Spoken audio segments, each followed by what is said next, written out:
what is your preferred introduction? An administrator of historic violence?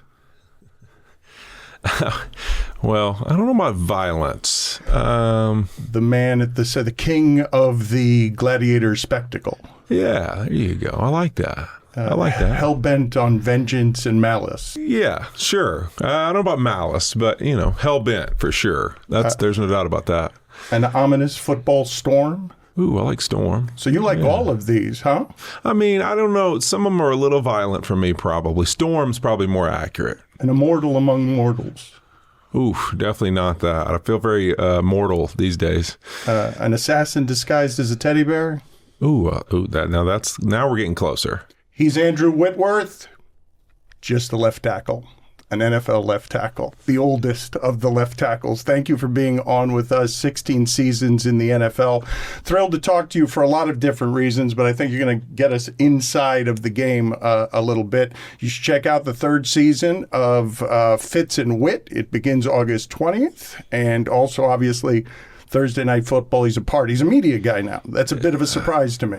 I mean, now that we're in year 5 doing this, I guess I have to stop saying that I'm not a media guy, because now it's official. I mean, at this point, you are actually a media guy. So, it's, you know what? That's the hard part, is calling myself a media guy. I think not because it's like derogatory. It's just, I think when you get done playing, you think of yourself only as an athlete who's getting a chance to say a couple things. And then you realize, like, no, this is actually what I do now. And I enjoy it. So it's been fun. I have a lot of pride now in saying I am a media guy. You had a decent relationship with the media, though. You didn't have a combative. You had a good experience in that regard, right? Pretty rare. Essentially rare for an athlete these days. Very rare. I think my only one run-in, which is actually, we've played with it a little bit at one of our Amazon seminars one year, is I had my cheeks on the camera one time. I remember my wife was not real excited about it.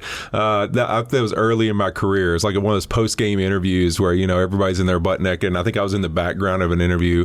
That was a fun moment. That was it. But that wasn't really the media. That was just one of those, like, fun things we had some fun with in the locker room. It's a weird thing to be interviewed naked. Like, there's not a lot of places outside of sports especially where when you that's don't intend happening. to be. I think Pac-Man Jones, actually, I think Adam Jones was getting interviewed, and I was standing behind him just back there, just, big old white cheeks, high butt self I am, my giraffe legs. So that's my only running. But no, actually, I can honestly say this.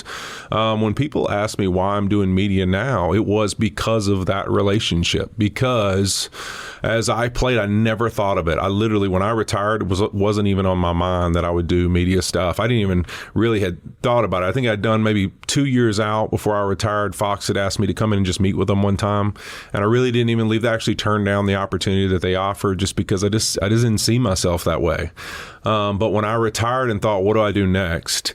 I had so many encounters while I played with the local TV guys or a young lady interviewing me, from a newspaper or with a news station, that they would end it and go, you got to be on TV when you're done playing. And I would never really know why they would say it or anything, but it always kind of just was in my mind. And so when I got done, I just remembered how many times somebody told me that. And I was like, you know what? I should go take the interviews and just see what it would be like.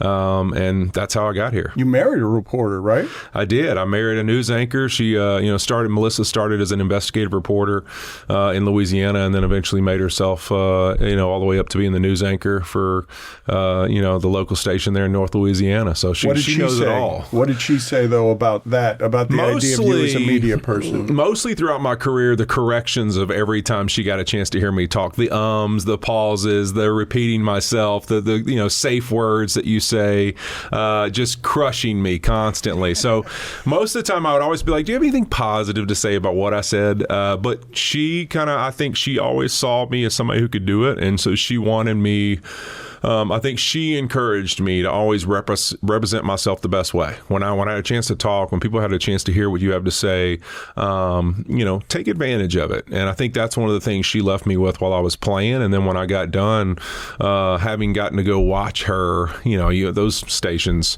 you're writing, you're producing, you're doing everything. And so yourself. And so having watched her do that and sat there and watched that whole process, I'll never forget the first time I asked her, like, what the heck do you do all day? You're only on TV for 45 minutes, an hour. And she's like, is that really how you think it works? And then I started going to work with her. I'm like, oh my gosh, all day long, she's writing stories and producing them and going and getting the material. And so having a little bit of respect for that industry and what those people make, and then what the heart and passion they have for it, made me have a lot more appreciation for the media as I played, because I know the work it goes into and the passion that's behind it to be great at what they do. How good were you at the courtship there? You know, I would honestly say I am not a news person. Not very good at that part, because I meant the courtship with your wife. I meant the courtship. Well, here's what I'd say. I'm great at the courtship. I was not good at the courtship part of loving what she did, because I was really bored. So I don't like to sit still much. So sitting in there, I was not very good at that. But she made me do it a couple times, and that was it. But no, I would say I was good. I was not good at the beginning. I was the arrogant NFL player that came home to our hometown and thought he was the coolest thing ever. That's probably why she ignored me the first 2 months that I asked her to go on a date. But eventually I got her, and that's through persistence, right? And that hell-bent mentality that you described at the beginning, and maybe even the storm, right? I was a storm headed her way, and I was not going to stop. And you took no for an answer, or didn't take no for an answer. How many times? How many times was there? Well, let's just say it was about 6 weeks of me asking her, maybe 8. And finally I asked her, I realized she wouldn't go on a date with me. So the worst thing that could happen to her was one of her friends ended up at a late night diner without a way to get home. And I said to her friend, Brooke, I'll take you home, because I can tell you're in a tough bind, and I know you know Melissa. If you give me her cell phone number, I'll drop you off at your house, which I would have taken her home either way. But Brooke was a gullible soul, so she gave me her cell phone number. So I said, hey, listen, every time I've seen you, I've asked you if we could go on a date. Here's how I'm going to concede. I have a boat. Can we just go out on the boat next Sunday? And we'll go right around. Bring your friends if you want. We'll just go spend some time together. That way you just get a chance to get to know me a little bit. She said yes. Woke up Sunday morning. It was storming. Had to cancel the boat trip. And I sent her like a pitiful, hey, you know what? Look, I've tried. I got to go back to Cincinnati in the next, a few weeks for off-season training. Look, I gave it my best shot. I appreciate just, the respect of at least admitting that you would come today. It's not going to happen. And I think she felt so sorry for me that she was like, you know what? Why don't you come over to my house? You. Yeah. She's like, why don't you come over today? I love to watch NASCAR. I mean, she's a good old Southern girl. She goes, I love to watch NASCAR on my couch on Sundays before I go back to work on Mondays. So why don't you come over and watch NASCAR with me, which I'd never seen a NASCAR race in my life. So I was like, sure. And I went and sat on her couch and watched NASCAR. And from that day on, I think we've seen each other every day. So that sealed the deal. This is probably obvious. Obviously, you're big enough that you have the body type and size for offensive linemen, but you mentioned the high butt cheeks, the length of your arms. You're pretty perfectly built physically for that position, correct? Yeah, I would say probably everything outside of maybe the high part, but only because you look at it. I think there's been some, pretty well-known offensive linemen drafted really high. Just high cut is not usually something that a lineman would have. That's a little more of a D lineman, because that's more built for get off and length and speed. So being long and slim-legged is not usually the best thing. The long arms is a huge factor, right? And that's something that really helps you. But more linemen are built a little more, big, strong, physical legs, kind of that stature of athleticism, be a little more explosive. But I would say for me, being high cut, what really helped me, and I always say this all the time, and it's why I'm such an advocate for playing lots of sports, is that I grew up, obviously people make a lot about the joke about me growing up playing tennis, but I did. I grew up playing tennis and soccer and basketball and baseball and everything. Football wasn't really something I put emphasis on until I was in high school and even 8th grade. But when I was in high school, I was a starter on our basketball team. I was also the heavyweight state champion in powerlifting. So those sports go on at the same exact time. So I would go from football season to I would be in the weight room doing, 500, 600-pound squats with a squat suit and knee wraps on, and beating the hell out of you, deadlifting, insane amounts of weight, bench press shirt, cutting through your arms, because in Louisiana, we didn't have wrestling. We had powerlifting. So literally doing bench presses, and then I would go straight from that to basketball practice and run up and down the court. My feet felt like they had cinder blocks on them. But I always say learning to move my feet on a basketball court and learning the power that it took to become a power lifter and the strength and control that you had to have, because powerlifting is more about can you control weight than be out of control with it. And so to me, those two things combined really what led to in my career that ability, the longevity, really the ability to be able to move my feet, be a big human with a lot of strength and power. And a lot of my career was more continuing to improve my athleticism and almost like, hey, I'm already strong enough, big enough, and athletic enough. I just got to continue to move in a better way, and I'll play longer and longer. And that's really what I've emphasized for the most part. You didn't even mention golf. Yeah, I didn't really start golf till I was, I played a little bit in college, but I really started my right after my rookie year. That's another great Melissa Whitworth story. We had our twins, my second or third year in the league, and I was home, hanging out. I played a little golf my first 2 years, and I have an awesome mother-in-law that's a good Southern belle herself. She came over to the house and she saw me at home with the baby. We just got the babies home from the NICU. I'm there every day with my wife, and she walks in and she says, "Andrew, what are you doing here?" And I was like, "Well, I'm hanging out helping Melissa with the babies." She's like, "No. You work during the football season. You know what? Men need to get out the house. You go, get out of this house. Melissa's got this. I'll help her. And you get out of here." And so I always thank Cindy Clark, my mother-in-law, best mother-in-law in the world.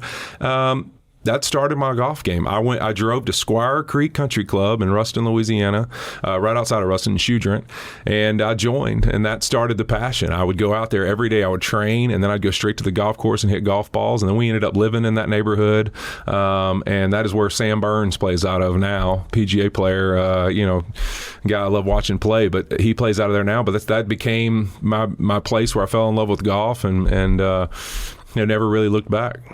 A truly absurd athlete. So if you had to rank them 1 through 4, let's go 1 through 4. The sports that you were best at are, what's number 1? Just going through high school, was it indeed football? I would say in high school, I think, potentially was probably the best at basketball. And then I would say football became what I became the best at towards the end. And then powerlifting was, definitely I've always been somebody who was really strong. So powerlifting was something I was really successful at, especially for my build. The one that I think that if you met my high school baseball coach, he would probably, and Melissa knows this because she stopped him a million times, I was a really good left-handed, you can imagine 6'7" lefty, threw pretty good velocity, and he was pretty upset. After my freshman year, I quit baseball. He was pretty devastated, and I think he still stops me or my family members every time he sees them to say he wished to see me finish baseball. How good were you at that stuff? Because you were also good at tennis, so you must have been like really extraordinary at those other things. Because you charging a net, the people make fun of you about tennis because it's terrifying. Serve and volley. Here's the thing. I stopped tennis when I was going into 8th grade.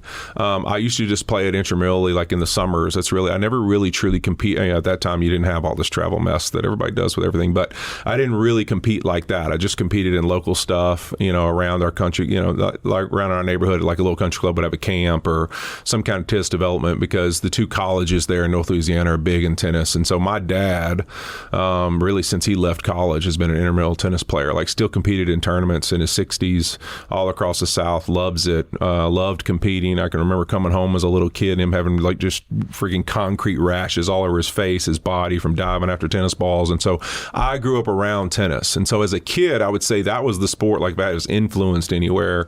My dad played tons of tennis, so I naturally played tennis. So I was a huge Andre Agassi guy. I was a lefty, had my Wild Thing racket. So that was my deal up until then. But, the funny part of that is like how that became such a story.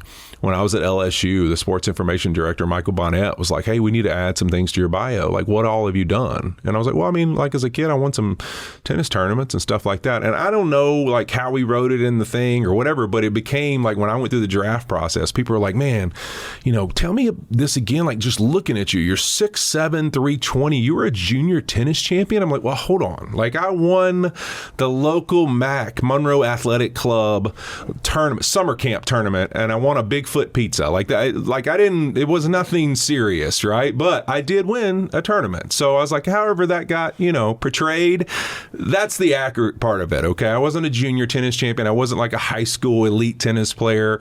I was a youth, at 12, 13 years old, me at, 6 foot already. You were a person who made people put down the racket just when you walked out there because you were like, scary. Wait, there's no way this kid's 12. That's the reality. That serve and volley is what made me who I was at that point. Which is the sport that you love the most?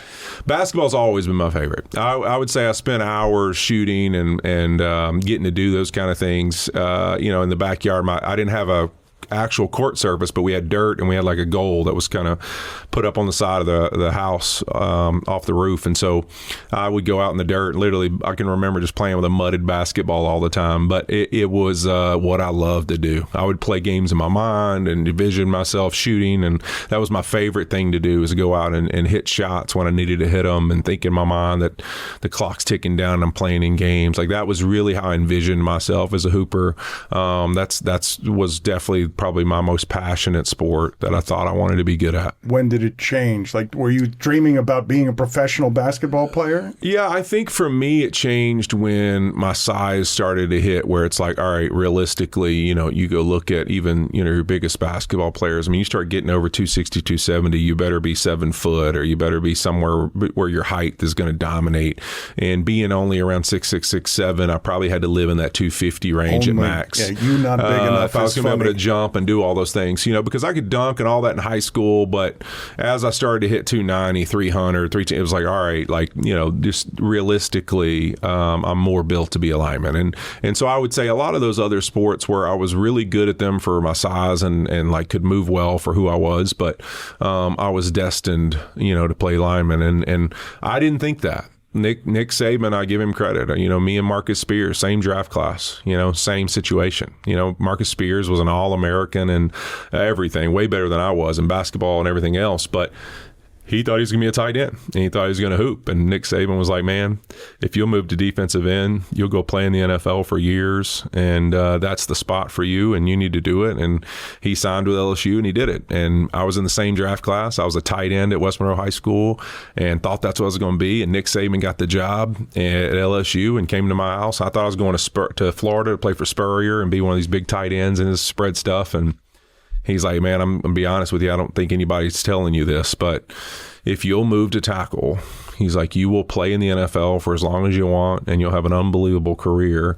But I'm just going to be honest with you. All these schools are going to sign you as a tight end, and your freshman year, you're going to move to tackle. And I want to just start off, from the jump telling you that's what you are. And why don't you come to LSU as a tackle, and you'll have an unbelievable time. It won't be a 4-year decision. It'll be a 40-year one. And boy, he couldn't have nailed it anymore. So I'm very grateful. How did you react to that, though? That's bold to recruit someone by telling them, hey, you're never going to touch the football. Yeah, I think that, that's what makes Nick Saban who he is. His ability to have a vision for his players and what they are and who they're going to be, delivered in a way where you can't do anything but respect the vision.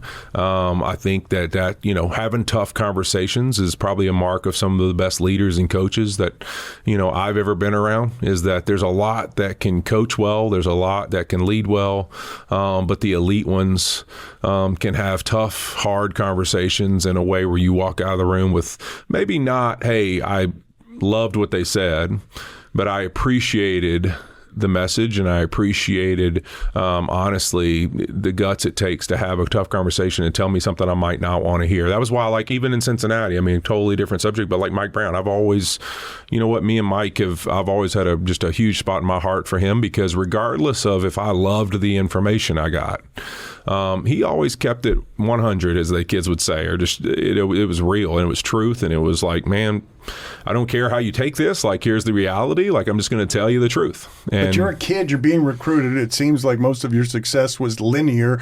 It seems like the opposite of recruiting. I mean, that's not how to get you to come to his school. Yeah, but I think for Nick, it became, hey, you know what? Like, I'm trying to get this kid to come here. I need to tell him something that moves the needle for LSU, because if a Louisiana kid is willing to leave Louisiana, which is that's why Lane Kiffin's there, because that's the truth. I care less about NIL.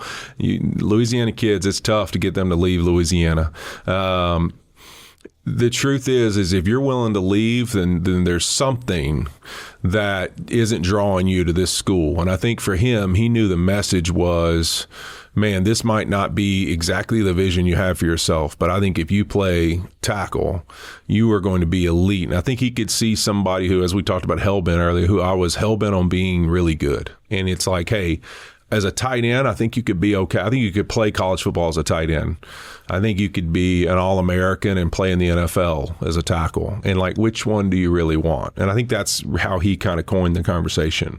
And I think to me, that really created this vision and this passion for, I want to go move to this spot where somebody believes in me. Nick Saban believes in me. I'm going to go play for him, and I'm going to prove him right, and I'm going to prove my ability to go do something. If people think I can't, I'll make sure they realize I can.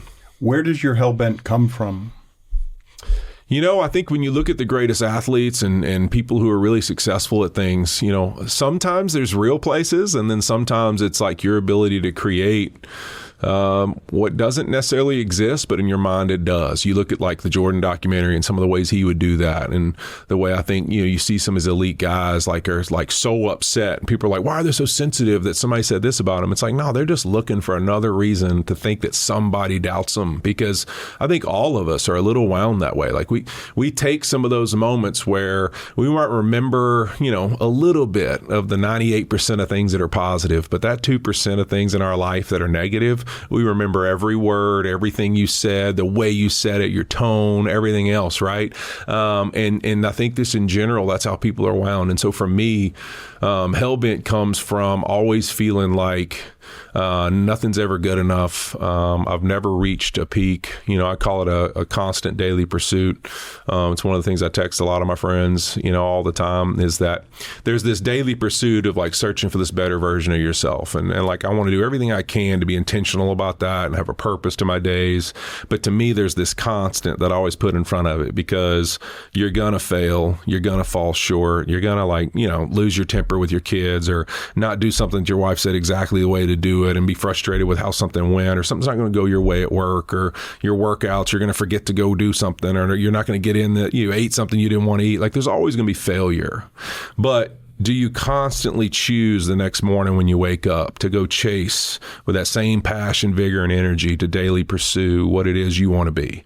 And so to me, there's like the daily pursuit angle, and then there's the constant, which to me is resetting the pieces, and I'm coming back with the same hellbent mentality every single day to go be great and to chase what it is I want to be great at. And I think that's something that's really important to me, and it's how I live my life and the message I give. I don't think I knew that at that age. I think I just found that that's what drove me. I can remember in college, if I had a bad game, I'd go to the facility on Sunday nights, go out on the stadium field, and I'll never forget Stacy Searles being like, dude, that right there is going to make you special.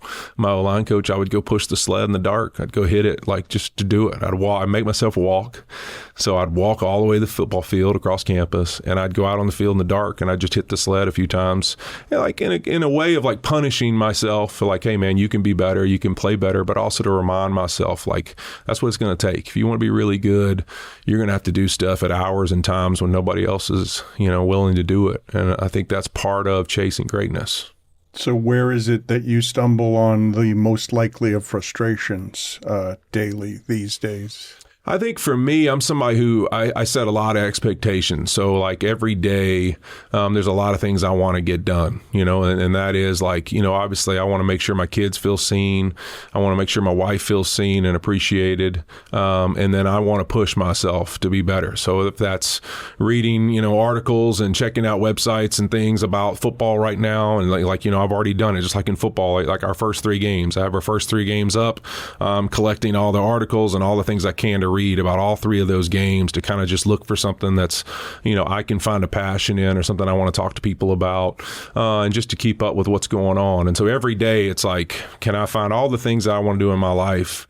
I never want to feel like every day that there's not intention to it. So if I want to do something, I want to fulfill it. That's why there's a lot of things I say no to, because if I don't feel like that I'm going to fulfill it, I'm going to live up to what those people want of me, then I think it's important I learn to say no, and I think that's something you learn over time. But I want people to get the best of me no matter what it is. And if they're not, then I feel like it's something I need to reevaluate.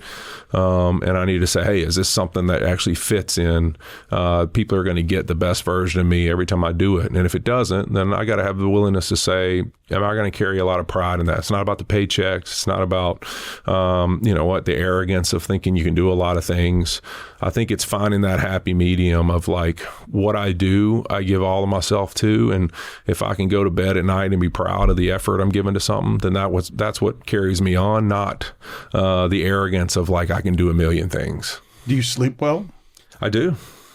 I sleep great. Because that kind of ambition, I've heard you say that one of the things that you miss most in retirement, it's not something that I've heard very much, is the greatest of challenges that you can't quite get anywhere else. The challenge that you had chasing Sundays for 20 years. It's not quite the same as that guy wants it just as much as you do, has been working just as much as you do, and you're technically fighting over money. Yeah, exactly. And I think that's the thing you miss the most. Like I got buddies in town now that laugh. Like my gym is about 6 miles from the house. Myself and Cooper Cup and some other people in town leased kind of a place, years back when I retired. And so we have our own little gym. And, there'd be days I'll just wake up and decide I'm going to, I'll walk back and forth to the gym to train, because I just want, instead of driving there, I want the 10, 12 miles plus the lift to like feel like, you're an absolute psychopath for doing that.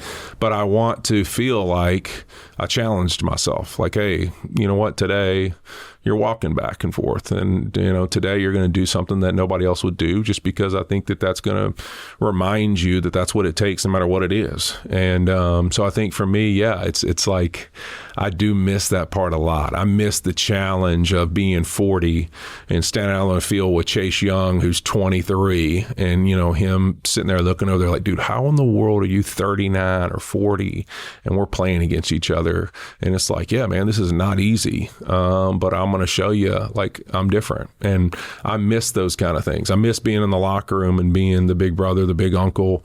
I think they basically called me grandpa at that point in my career when I was 40. But it was like those young guys coming to you and being like, man, I'm frustrated at home with like my parents or my family, or like things going on with my girlfriend, or I want to get engaged, or I'm about to have a baby, or whatever it might be, right? But they just like they felt like, man, you're somebody they can come to and lean on for those kind of things. I love that aspect of being a leader more than anything else. I think some people see leadership and say like they love being able to tell people what to do or be the loudest voice in the room. I loved being the guy people wanted to walk in a room with, and that's what I loved about leadership. Is I wanted to be somebody that you'd go, hey man, if there's any storm in my life, if there's any moment in my life that I got to go do something, that's the cat right there that I want to go do it with me. And that to me was what I missed the most about playing the game, is walking in rooms with people that believe in you and going and accomplishing a task. What is the greatest example that you could give me toward the end of your career? You're the oldest tackle to ever win a Super Bowl. You won at the very end of your career. The greatest example that you can give me of that last season just feeling incredibly old because the people in your own locker room were behaving in a way that was a generation removed from you. I would say my greatest story ever, we had a young guy who had a little bit of a knee issue going on. He's an edge rusher. And let's just say, like, it's one of those things where you're like, hey, man, like, we can probably look at the scenarios of things you're doing and why some of this stuff's continuing to pop up. You're living on both ends and you got something you need to deal with. And I'll never forget, he finally gets his opportunity where he's kind of in the starting role, playing a lot. And we come in the locker room after a Saturday walkthrough, and he's talking about heading out to the desert, with his boys, and I'm like listening to the story, and I'm like, is this Monday? And he happens, at this time we'd moved, all the guys were young guys, old guys, we were all kind of mixed in our locker room. That was important to Sean that we were able to kind of mentor. So he's only a couple lockers from me, and so I'm like, just kind of like, hey, man, I got to ask questions. I'm like, are you talking about on Monday, or when are you doing this? And he's like, well, me and my buddies are going to go ride dirt bikes in the desert. And I'm like, yeah, but when? He's like now. And I'm like, wait, you mean we play tomorrow? And he's like, yeah, but I mean, we're just going to ride on bikes. And I'm like, I can't even like fathom this right now. Like, this can't be a real conversation, because in my mind, like, especially as a lineman, like, you want to talk about like a bear hibernate in the winter. Like, the second the Saturday walkthrough is over, I mean, I don't even want to know what a sweat droplet like looks like until the ball kicks off on Sunday. So I am literally either laying on a couch, hibernating in a bed at the coldest possible temperature I can put it at. I don't want to walk to the refrigerator for water. Like, I'm not doing a single moment of exertion, especially at that age when I was 38, 39, 40. Like, I literally, like, people are like, oh man, what was your pregame plan? My pregame plan was I sat in my underwear and I played free cell on my phone until the strength coach said, Whit, you are not going to make the team stretch if you don't start putting some clothes on. And I'd be like, all right, fine. I'll get up and I'll put some clothes on. Like, that was my pregame plan. All right. Like, literally. That's my pregame plan on how I watch football. You might as well handed me a cigarette. I mean, I literally, like, I curled up in my locker, in my drawers, and I'd like played free cell up until the point where I was like, I always told people my warm up was, it's like when you get dressed for dinner or something and you're sweating when you're about to walk out the door to get in the car. I wanted to be at a sweat because I had to get dressed so fast. That was my warm up. That, I feel like if I could start sweating before I had to run out the tunnel and I'm like running out trying to get my sock or my shoe on my foot, then that meant I was ready to go. So that's what I did. I waited to the last possible second, no energy exerted, and then boom, run out the door. Well, in hearing you talk about retirement and the idea of inflicting upon your family the warrior journey, the things that you had to do to get ready, not a likable person or not an available person? Like, what are the things that you're thinking about when you talk about, I have to get into a state in order to do this? Do I really want to put my family through that for another couple of seasons? Because I don't know if it makes you feel like a lesser father or lesser husband, because you got to be all about yourself. Yeah, I think that was probably the hardest part. I would say that, like, full transparency for me, having kids made football a lot harder for me. I think when I lived in a world where it was punish myself, punish other people, and just like chase the sport I'm in, like, I get it why some guys, or women for that matter, are single and enjoy being that way while they play and compete. You sort of have to be selfish, right? You have to. And I mean, Anthony Munoz and I used to talk about this all the time, but like the off season, and that's what really makes it even more conflicted, right? If you think about like what an off season is for somebody who's married with kids and whatever, it's really about your family and the kids, and they've not been with you. But the reality is, an off season for anybody who wants to be an elite performer, like, that's got to be the most selfish times of your life. Like, it's like that you've got to improve you like 1,000% for the next year to be better. Like, if you want to actually be better, then you selfishly have to be focused on just you. And then in season, to go through that grind and be at your absolute best every day. Like, the reality is, yes, can you balance all of those things? You can, but anytime you're balancing something, you're taking a little bit of something away, right? And so I think that it's challenging. And so for me, that was the hardest part, is like when I had kids, I started to go, man, my obligations to them and to my wife. And so it's like, man, sometimes, I don't know, like this feels like going through this or playing through this. Like, maybe this means my kids aren't going to get to play with me as much one day, or maybe my kids aren't going to get to have me help them as much in sports because I'm not going to be able to do some of the things that a normal dad could do. Like, there was always those things that kind of gave this guilt to me, because like I said, I'm wound to be everything for everyone around me in my life. And so that I struggle with, and I think I was okay with it. It did really well. I think the move to LA helped a little bit, just because I got to a place that in LA, it was much different how they attacked some of the things on and off the field as far as your body and everything else. And so that kind of gave me a new reinvigoration to be a part of something different. You're with this young head coach and with a really young team. So that became fun, and like, man, I'm trying to keep up with all these people. Older than the head coach. Yeah, like by a lot. And so that became this new invigorating thing for me. But my next to last year, when I blew up my PCL and MCL, during the COVID stuff, no fans there. My family's at home. We were playing a home game, and got carted off. I'll never forget, my daughter was old enough that it really rocked her. And my last year, when I'm trying to decide, is this my last year? I'm 40, like, you've reached these goals. You're the oldest left tackle to ever start in a game, blah, blah, blah, blah. And, you're sitting there trying to think about, is it the last year or not? I can remember having a conversation one time, and I didn't, you don't know what your family does during the game. You just see them after, right? And somebody telling me, well, Sarah, likes to she goes and gets in the back of the suite, and she doesn't like to watch anymore. She just waits to hear, once you're off the field, she wants to hear it win. And that just that resonated with me, man, if she's gotten to the point where it's not fun to watch me play, then why am I still playing? At this point, we've made good money, we've had a great time, physically, this is only at this point wearing down on me. Maybe this is the last run. And so I had a couple of injury things in December, and I realized that was probably it. So at the end of the December, I sat Melissa down and we talked, and I was like, you know what? I just think for me, it's I'm ready to be done. And I think this is the last run. Let's give it everything we got, and see what happens. And listen, it worked out. The universe was on our side. God blessed us with an unbelievable run. And, to have the opportunity your last week ever to be in the NFL, to play the franchise, only other franchise you ever played for. So your two franchises, you're in the Super Bowl together.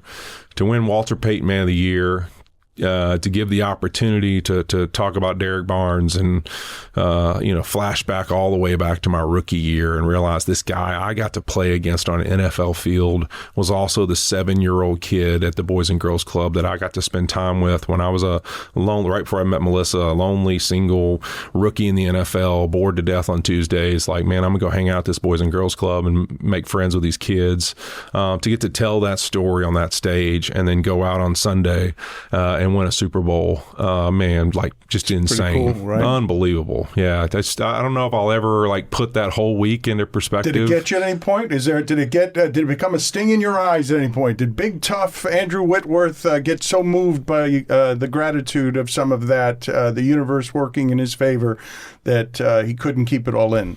No, I would say that I'm more somebody who I'm always living through what those moments will be like in my head, and very grateful and appreciative for them. I think for me, that was what, the part that went viral after the game of me taking all the kids and sitting down on the ground. It was like this huge relief of what an insane run, what an amazing thing all this is, but I just want to sit in my little family circle and look at all my kids and my wife and just be grateful for the ride that I feel like I got blessed with for a minute. And to me, that was that version of that for me, is all the confetti's falling, everybody's jumping around going crazy. And I was just like, man, let's just sit on the ground for a second and get in the circle. And the kids, are falling around in the confetti, and just to be at peace for a minute for that moment was really cool, and really special. And now to get to do what I do now and take the kids around with me at NFL stadiums on Thursday nights and stuff, it's another opportunity I never thought of, but man, I'm so grateful for. Did I detect an undercurrent of acid in you saying, got carted off? Got carted off. I got carted off. Is that something that feels... if you know me, well, anybody that knows me, I'll put it this way. My head trainer who trained me the last part of my career would tell you the worst mistake you could ever make is to reach your hand out and try to help me off the ground when I train. I do this to anybody I ever work out with, players, you name it. But if you reach your hand out, I'll reach mine out, and when you go to pull, I let it go. Because I had a rule through the back half of my career that no one was allowed to get me off the ground. So whether I played in a game, whether it was in a workout, whatever we were doing, nobody touches me. I get myself off the ground. And the reason I have that, and people are like, man, that's silly or whatever, but for me it was, all right, when I went from Cincinnati to LA, I was 35 years old. No team in history had ever given somebody a free agency deal like I got at that age to go play somewhere. And I made a commitment like, hey, man, if you're going to play at this age, there's a mentality it's going to take that you're not going to feel great. You're not going to feel awesome all the time, but you signed up for it and you're going to have to go live it through. And so I was like, at that point, I was like, nobody gets me off the ground. I got to get myself. I'm going to be hurting. My knees are going to be throbbing. My back's going to be hurting. I'm going to be exhausted. But the reality of life is, sure, you are blessed with moments where people come by and help you, but you've always got to be prepared to get yourself off the mat. And I think for me, it became a mantra that nobody gets me off the mat ever, no matter what. And so, sure, I'm grateful when there's moments where life gives you some help, but the basics I can handle myself. And so I started those years, and the coaches have highlighted the years, but first thing I would do, nobody ever gets me off the ground. And every single series, I sprinted to the hash to be the first guy on the field because I wanted those guys to know at my age, even then, like nobody's more excited to hit this field than I am. And I thought it was a message that I could send those guys and a mentality they could see in me, that they go, man, if this dude at 37 can always get himself off the ground, he can always be the first one to hit the field, then what am I doing? And I think that's the little message. I always tell people this story, but I'll never forget Tyler Higbee and Cooper Kupp one year racing me to the hash, and they beat me, and they're so excited about it. And I'm like, I'm laughing because I'm like, y'all are missing the point. The whole point is you have to do this one-off. I'm going to do this every freaking week. So it never changes. Every play, every snap. We're down 14. We're up 14. I'm still going to be the first one of the hash. And the consistency of that is what I wanted them to see. Is that's it's not about who won to the hash. It's about that every single week I'll be here and you can count on it, because I believe that the truest measurement of performance in anything is consistency. If you want to be a great parent, a great leader, a great anything, the ability you have to consistently be what it is you are, and people to be able to count on that. That's what we all really want, something we can count on. And so that, to me, with things that I was like, man, I want these guys to see they can count on me to be a bunch of things, tough and committed. I think Shaq called himself the big Aristotle because he said, he was quoting Aristotle as saying, you are what you consistently do. Amen. Can you explain to somebody who doesn't understand what your pain threshold is, how absurd your pain threshold is? I would say that the best example I could give is that trainers would be able to say this, but when I was in Cincinnati, up until about my 7th year in the league, probably right at 7 or 8, I like anybody else, I took the Toradol shots, all the ibuprofen, everything. It felt like I just swallowed ibuprofens all day, every day, for practice, for you name what. I remember being in the locker room and there being guys who were ordering their own Toradol, off the market and black market or whatever, and ordering their own pain meds and their own, anti-inflammatories. And I was sitting there, and it's one of my favorite movies of all time is Roadhouse. And so I love that movie. And so when Patrick Swayze's sitting there, his character, and he's getting stapled in the hospital, and he starts talking about pain. It just something about that moment and his quote really made me think to my mind. I go, all right, if I'm reading all this literature about the reason people are addicted to pain pills, the reason people are stuck on anti-inflammatories and all this stuff is the more you take, the more you need. I was like, man, why wouldn't it work the other way too? The less I could possibly take, wouldn't I get more effect when I have to take it? And so I started at that moment, I wouldn't accept anything. So if I got an injury and they gave you ibuprofen, I would toss it in the trash can. And so the last half of my career, my wife will tell you this, it doesn't matter what. No Advil, no Tylenol, no pills. I didn't take jack. On game day, I would take an anti-inflammatory on those mornings, my last 2 years. And that was the only meds I took for the last 8 years of my career, because for me, it was about, I don't want the effects after. I want to build a pain tolerance to where no matter what I do in life, I'm okay. And at the end of my career, it became, I'd hit an age where you couldn't control swelling and how your body reacted to the week. And so some Sundays I started waking up and it's like, oh my God, I can't move. And so I was like, all right, these, for these last couple of years, I'll take like a couple ibuprofen before playing a game or Advil or whatever it may be. And that's it. Like that's all I'm allowed. And so I played the last 8 years of my career through PCL tear, MCL tears, patella tendon stuff, surgery, all this stuff.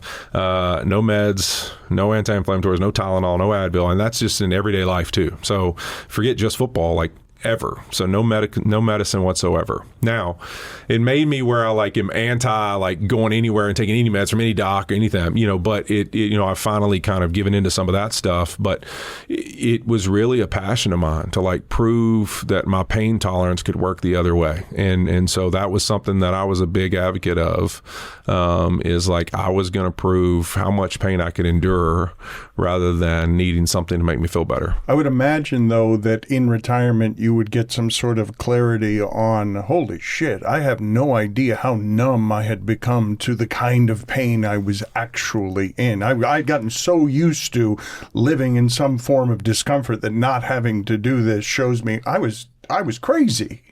Yeah, my wife will tell you our my favorite story ever. My first year retired, I'm doing Thursday night football, traveling the country or whatever. And maybe like, I would say it was a solid, probably, let's see, the game was last play was in February. I would say probably 9 months, maybe 8 months, because it was probably like mid-October, would be my guess, mid to late October. I never forget this morning. I like wake up in the morning. I'm doing the whole guy routine. I'm stumbling, through to the bathroom. I go to pee and I start like giggling as I'm walking to my closet to get dressed. And like my wife is like, what in the hell are you making so much noise for? And what are you so excited about? And I go, babe, no joke. I realized I just stood up out of the bed. I walked straight to the toilet. I peed. I didn't touch a wall. I didn't like hold on to the bed to push me up. Like I didn't have to hold on to the wall while I was peeing. I was like, I actually feel like normal. And she thought that was like the crazy, like you've actually finally lost it. Like this is it. You've lost your mind. And I'm like, no, you don't understand. This is the first time that I can literally fathom in my mind to think about that I just got up freely, like walked to the bathroom and then walked to my closet. And like, I didn't think about my knee. I didn't think about my hip or my ankle. I didn't have to hold on to the wall for a minute. I didn't have to like slide my feet just because everything was aching so bad. And I was like, I don't know the last time I've ever had this feeling. It was almost like euphoria. Like I was just like, what in the hell? This is awesome.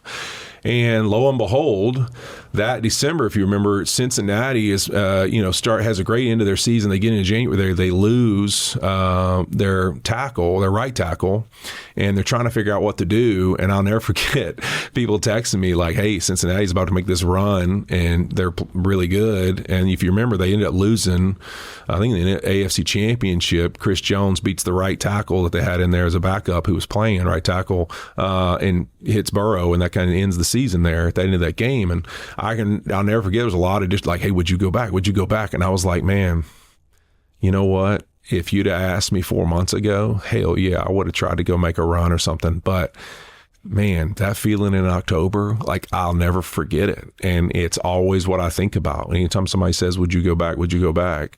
I'm like, man, that feeling and the feeling I have now, like I don't think I could ever go back to how it felt day in and day out at being 40 and playing in the NFL. I just, never want that feeling again. And I feel great now. And so that one always sticks in my mind as the reason that's no chance I'm going back out there. I'd love to be in that locker room. I'd love to be in the building. No chance I'm hitting anybody. I didn't think there was a way that we would have this conversation and I would feel superior to you, but I get up and pee without touching a wall all the time. Well, so listen, I'm feeling pretty good about myself right now. You should. Damn it. You should. I had a lot of like horrific, feel like you're 95 moments when I was playing, trying to get to the toilet in the morning. That's for sure. That O-lineman, that's their least favorite thing to do is have to get up to pee. Give me an example, the best you can for a layman, though, of when it physically felt worse. Like, what's the articulation of what is happening in your body when you're getting to a Sunday? I imagine it was the worst toward the end because it just age, I would assume. But you're getting up on a Sunday and you're like, my body is not equipped to do this today. Yeah, I think that, weather matters too. I mean, I remember in Cincinnati, a lot of those years when it gets real cold into the year, as a lineman, your knuckles are so swollen, you're just everything, your feet, you name it. That what you really don't realize, I think if you had trackers and everything else, is how static you get. Like outside of, like I just said about a Saturday morning walk through, I don't want to move to the game. Like outside of the moments you're practicing, like you are in a chair or in a bed or like you're just not moving. And like you don't realize how much inflammation's in your body. For me being a golfer, I would get to January or February and be like, all right, I'm going to start playing again. And like, I couldn't hold a club for the first month because like my hands couldn't close to hold a golf club. And I'd just be like, man, I can't hold it like for a little while. Like I'm going to have to wait till I get some of this out of my body and feel a little better and those kind of things. And in LA, I think that was also one thing. The good weather helped too. I mean, that helped. The warmer temperatures helped a lot with some of that late in the year, but you still just don't realize. It's my favorite thing. If you watch some NFL practice tape of what it looks like in September when they start a season and they're out there practicing, and then you flip on a late December tape, the guys just don't even realize, like, dude, you are not moving like you were. It is crazy. It looks like slow motion. And you're like, no way we're practicing that slow. And in your mind, it's the same speed. But it's not. It's not even close. So I think for me, it was always how hard the road was to go from Monday to being able to play on Sunday late in my career. Like just everything you do, it gave you a real appreciation for you better have a process. I think quarterbacks are probably a position where those guys from jump, there's a process because there's just so much they have to do to get ready for a game mentally and physically and all that, that it's a little more built like that. But I think as other players get older, they realize, man, what I do on Monday and Tuesday and Wednesday and Thursday and Friday and Saturday, like all those things equate to how well I'm equipped to play on Sunday. It's not just practice and film on Wednesday, Thursday, and Friday that gets me ready and Saturday walkthrough. It's like all the things encompassing those 24 hours of each day. And so I had to have a exact plan week in and week out that regardless of how I felt, how the game went, any of those things, all these things need to be executed. You can be livid with yourself and the result of the game on Sunday, but Monday morning, I better be on a leg press and there better be 500, 600, 700 pounds on there and I better be pressing it. And then after that workout and after the mobility I've done, I would go, for me, I wanted foot time because I want to be on my feet enough. So I'd go walk for a couple of hours around the practice field. Like I would drag a sled, like, just things where it's like, man, on Monday, regardless of like the emotions of the day or how good or bad yesterday went, I've got a task list of things that get me ready for the next week and they've got to be executed. And on Tuesday, the same thing. And on Wednesday, the same thing. So that's how you had to kind of live. You were a robot and you had to become a robot to stay successful. Does it make sense to you that Aaron Donald would want to take a crack at it at his age after 2 years off? Yeah, I do. I think when you really think about, like I just said, you get away from that year, you get some of that information and some of just some of that's just all in your body all the time from year in, year out playing. You get some of that out, you feel a little better. And then you sit around and you go, all right, you look at where he's at. Like I think of even some of us that are in the media space or whatever, like you're always kind of looking for the next thing yet, right? And it's like, all right, there's these options. Like I know he played around with some of the podcast stuff last year, did that. I think he enjoyed that. And it's like, man, I could do that, or man, I still physically feel good enough. And now, like, man, Myles Garrett's in town. This Rams defense has really put a lot of, like, man, I could go make one more run because I have the energy to do that too. At his age, like, man, I mean, you think about it, he's younger than I was when I signed up to be a Ram. So even before my 5 years in LA started. So it's like, man, he's got plenty in the tank if he wants to do it. Now, the question's going to be, there's also, with that inflammation comes your tendons and your muscles and like handling, listen, he plays a position. This ain't playing quarterback. This ain't playing receiver where you're going to hit sometimes. Even where Eric Weddle, where you can run around the field and, play with your mind a little bit and be where you're supposed to be and those type of things and just be ready for the contact and the tackling. I mean, AD plays a position where down in and out regardless, like he's going to take on 600 pounds on a double team. He's going to take on some big, huge athletic humans and have to brace his feet and do all that. Like, it's a challenging position physically, if not one of the most, it's got to be the most. There, right? It has to be, right? Either that or running I think when you include that they do powerful things like alignment and the ability to stop people from moving them, and then when you include the burst and the explosion, and then there's other big guys they got to get through physically, like the actual demand on their body, I think it's the most. And so not hits, but the actual demand for being able to explode and push against force. I think it's a challenge. And so I think AD's the right guy with the right tools and the right abilities to do it. But the body's the body. So, I mean, I'm hoping that it withholds. I'm hoping he does it. And I think it'd be a blast to watch. And I also think, man, listen, we're all competitors at the end of the day. And I think that whether he'd admit it or not, like Myles Garrett's there and he considers himself Aaron Donald. And you know what? Like, hey, you can come to LA, but I'm going to make sure, like, I'm still a dog and this is still my team. I'm a defensive player of the year too. Yeah. And this is my team. Right. So it's like that. And I don't mean that in a competitive mean way. I mean that in hey, LA's mine. And like, I this Rams group and all that, like I'm the guy. And so I think that he's going to enter that locker room and him and Myles, man, chasing it together will be fun because there will be some fun, spirited, like, hey, man, we both want to prove that we are the best of the best, and it's going to be a lot of fun to go out there and compete and chase it together.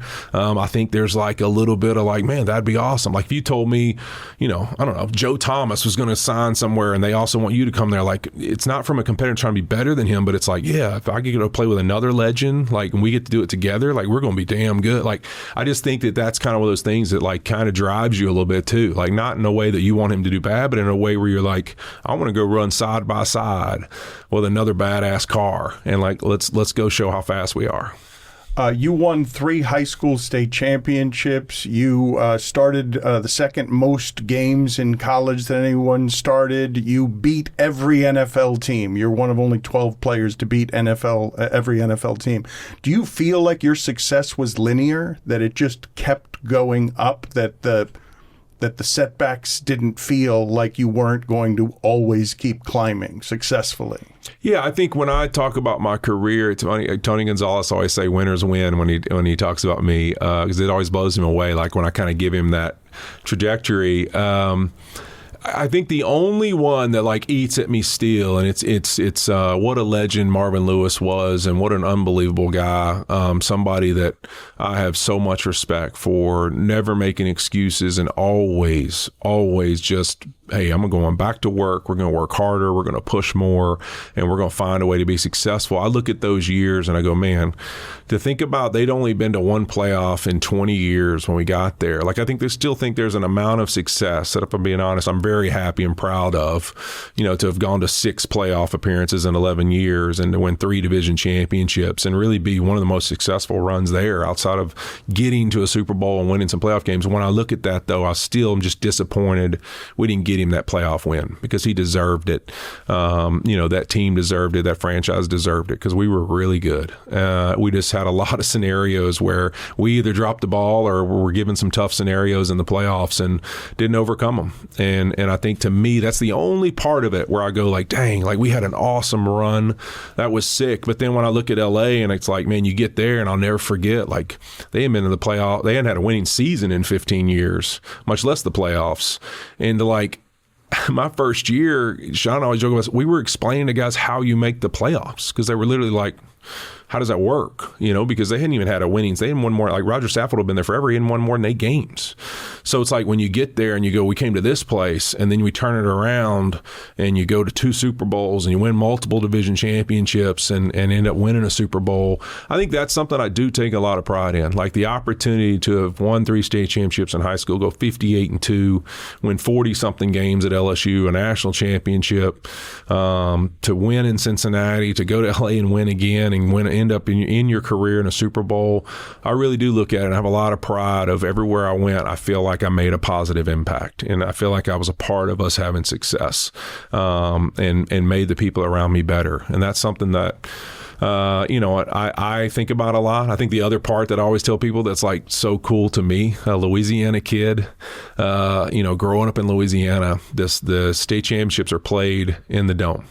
So I won a state championship, 3 of them in Louisiana Superdome. 2 national championships, really, if you pay attention to how those things were ranked. So in the Superdome, I won the national championship with LSU in the Sugar Bowl in the Superdome, and then I won the NFC championship against the Saints. No call or not, I won the NFC championship. So to win a championship at all 3 levels of sports in my home state, in the Superdome, the place we have so much pride and joy in the city of New Orleans, like just like epic. Like I always think about that. Like that's the coolest part. Every time I walk in that city, I'm like, man, if I just did my sports career here alone and talked about nothing else, like what an awesome run. What a sick, like as a kid, and I'm 9 years old and thinking about what I want to do in life, how epic it could be to say, man, in this building right here, you're going to win it at every level of sport that you choose to play is something I'm just it always blows me away to think about.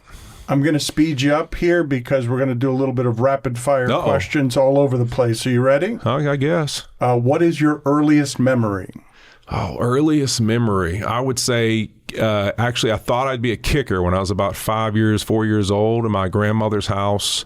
They had some posts in their garden that I thought of as field goal poles, and I would always go out and I would put the ball up in the grass and try to kick them through there. Big-ass kicker you would have been.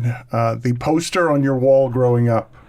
Oh, man. You know what? I was just with them the other day at our seminar, the Jerry Jones Cowboys. I had Troy Aikman, Emmitt Smith were my jerseys, and I always wanted to be Jay Novacek. Growing up, I wanted to be a tight end for the Cowboys. So I had a Cowboys bedspread and poster above my bed. The movie you stop on every time in a hotel, not named Roadhouse.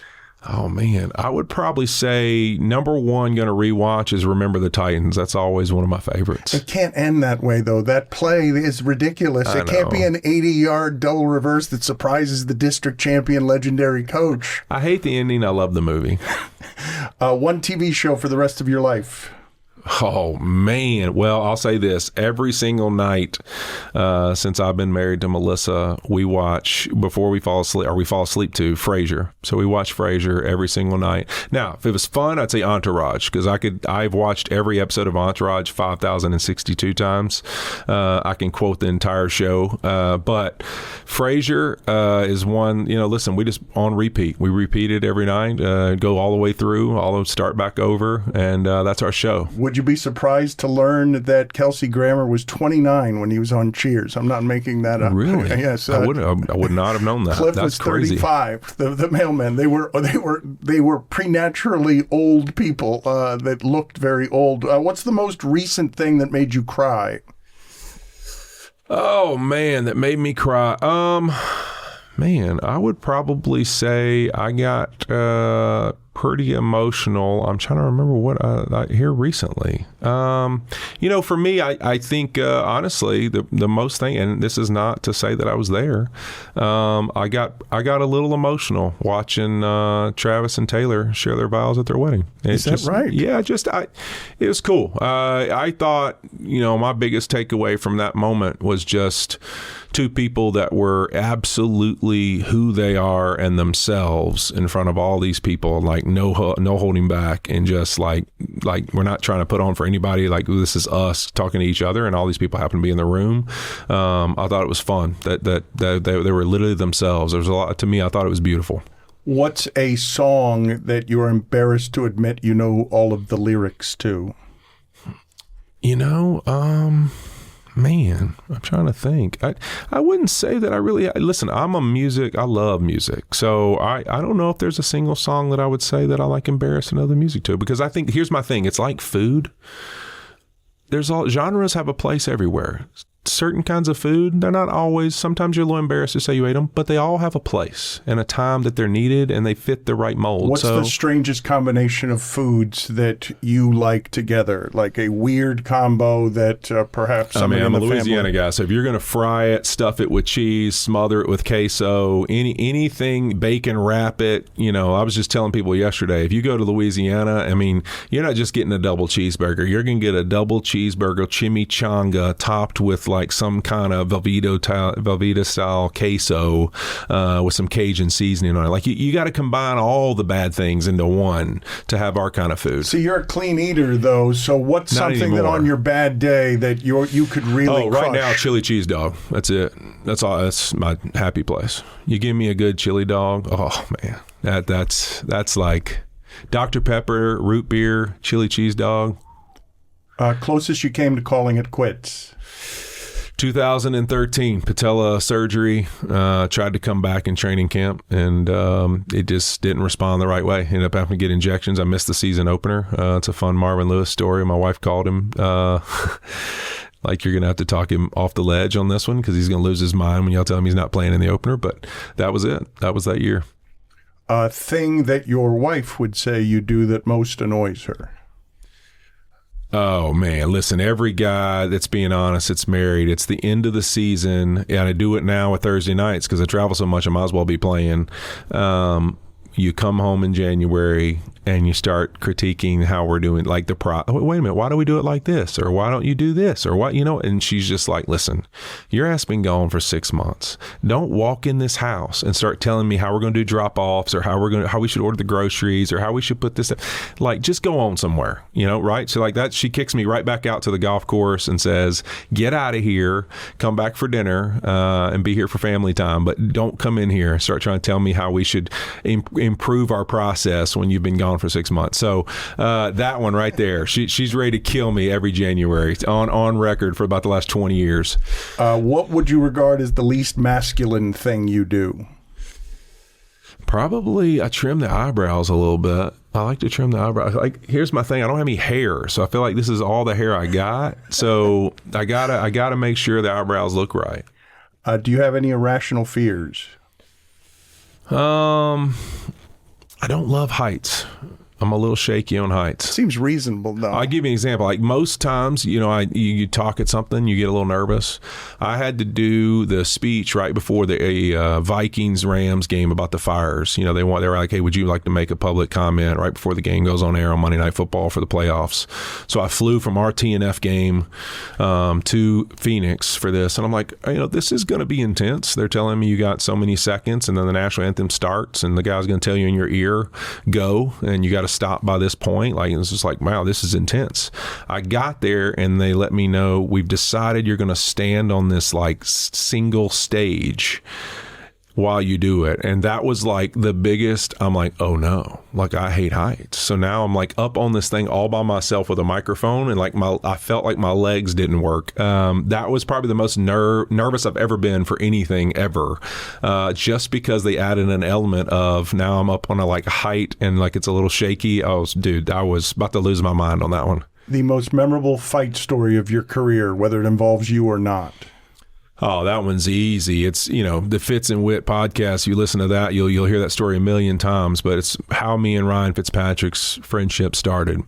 Jacksonville Jaguars, 2008. We were 0-8 for the Cincinnati Bengals, and we played Jacksonville, who was really good at that time. They had John Henderson and Marcus Stroud in the middle, two monsters. Everybody remembers the John Henderson commercials and videos of him getting slapped in the face by the trainer. The big bad John. Me and Big Bad John, because TJ Husmanzada and Chad were talking trash to him during a TV timeout. We were up 21-0, I believe it was, playing out of our minds, and me and him got in a huge fight all the way across the field, a brawl. We come in on Tuesday, we get thrown out of the game, but I have this epic moment. I had called out the guys on Saturday about us being 0-8, and I'd never been a loser in my life, and we're never going to accept being the doormat for people. And so I have this moment, have to stand up, fight Big Bad John, get thrown out of the game. We win the game. And everyone, like, all over me after the game, just the teammates. I become the captain from then on, my rest of my time in Cincinnati. That kind of started my reign as the captain of the team. But on Tuesday, or Wednesday, I should say, we come in, and if you remember, the league used to do, in fights, they had a halo rule. Like, basically, they could throw out this ever how big circle around the fight, and if you were in it, you were fined. You were supposed to leave the area of a fight. Well, all 11 of the offense, only 10 of us were fined. There was only one guy not fined during this fight because everyone entered the fray. The one guy was my podcast partner, Ryan Fitzpatrick. He was playing quarterback as Carson Palmer had gotten injured. He started that game and we won it. But during the fight, you can see Ryan running off the field. He's just pulling a pure Harvard move, and he's sprinting off the field to get away. He categorized it as he wasn't going to be any help, so he was getting out of the way. But, sheer cowardice. Yes, running off the field. He was the only player not fined on the entire team. So that's how our relationship got started.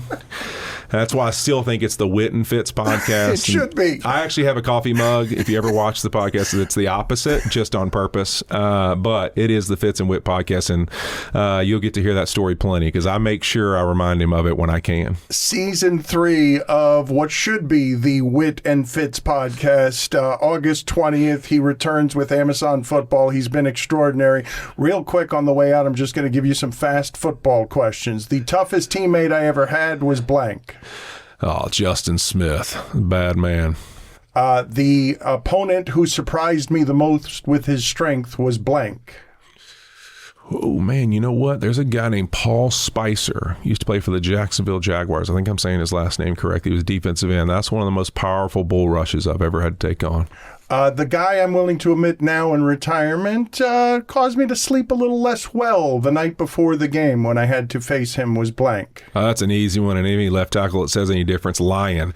That's Dwight Freeney. Anytime you had to play Freeney in a game, that was one of those weeks where it was not a lot of fun. The best leader I've ever known is blank. That one's pretty easy. I think, probably right now for me, Nick Saban's still probably the best, but I would put Sean McVay as becoming one of the best leaders that I've ever gotten to know. And I think as his story gets written, people will realize amazing young head coach, but he will go down as one of the best leaders ever. The time that I looked across from me and said, yeah, this person's probably just as tough as I am is blank. Oh, man, there's a ton of those guys. I would say, for me, honestly, I mentioned Justin as being one of the toughest teammates, but, I got to start my career as that's who I went against every single day in practice. And we beat the ever-living out of each other. And I would say, though, in a game, I realized that playing Jared Allen. I played Jared Allen. I was a guard, and I got moved out there in the middle of a game my second year in the league. And it was my first time getting to go against him. And it felt more like every snap we just started bar fighting than playing football because I think both of us were kind of wound to be tough. And it was like, whoa, who are you? And who are you? And it was just like, it felt like just a physical fight every snap. I loved it. Loved every second. I think he did too. But, that was one where I was like, all right, I like playing this guy. This is fun. The best football player I've ever seen is blank. I mean, Aaron Donald's probably the top of that list. I think that he is without question one of the best players ever in the history of the game of football. But I always say the mixture of the effort, the work ethic, and the talent. I've never been around anything that special in my life. It's just, I've never seen anybody that works harder. I've never seen anybody that's more talented when it comes to how strong and powerful and fast and smart he is and the work he puts into it. It's just, he literally is 99 on all the categories, and it's extremely rare. You've mentioned Cooper Kupp a couple of times here, and I'll let you go on this question. Thank you so much for the time. But because of where you were playing, you would have had no idea in the Super Bowl that your quarterback threw a no-look pass to Cooper Kupp in a very important moment because you guys had arrived at a space in harmony. Everyone knew the ball was going to Cooper Kupp, and yet he threw a no-look pass to Cooper Kupp. When did you first know and see that, because you couldn't have seen it during the game? Honestly, I didn't see it till the next day. When it became when everyone made a big deal about it, and I'm like, unbelievable by Matthew, and he's another guy that I'd put on that top of that list of some of the rarest people I've ever gotten to play with. Stafford and Cooper Kupp as well. Listen, I don't think enough is made, about last year. Mike McDonald and the Seahawks had a lot of success, but Cooper Kupp was instrumental in being someone who always was looking for how to be better and a better version of himself his entire life. When he was a Los Angeles Ram, you knew from his rookie year he was going to be special and rare. His ability to really be a voice in that way. Last year, chasing edges, whatever Seattle's mantra, like Cooper Kupp's been doing that his entire life. Like I would imagine Mike McDonald would say that there's been some pretty strong wisdom conversations that he's had with Cooper Kupp that helped him come up with some of the things they do and the edges they chase, because that's a really rare dude who, has shown right now that he has an ability to make every room he's in better. Appreciate the work for 20 years. I'm including the media work and the pride that you take in it. Thank you so much for spending this time with us. Hey, appreciate it, man. Anytime. It's an honor.